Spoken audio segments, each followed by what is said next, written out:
Good morning, December 2. Papakita ko yung isa pa namin nabili sa Black Friday sale. $25 na bedsheet set.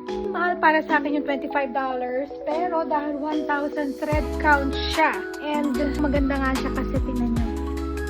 Makapal kasi yung mattress namin at makapal yung tela.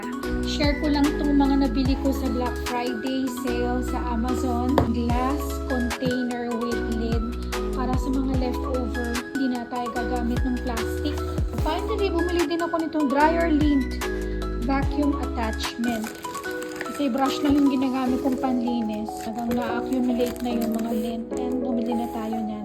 Ito pa pala, wireless, rechargeable na bulb para dito sa lamp dito kasi wala rito wall socket. Ang dilim-dilim. Tapos pag pinuksan naman natin ito, dalawa yan, no? Ayoko lang na madilim dyan. Ito na lang, rechargeable na bulb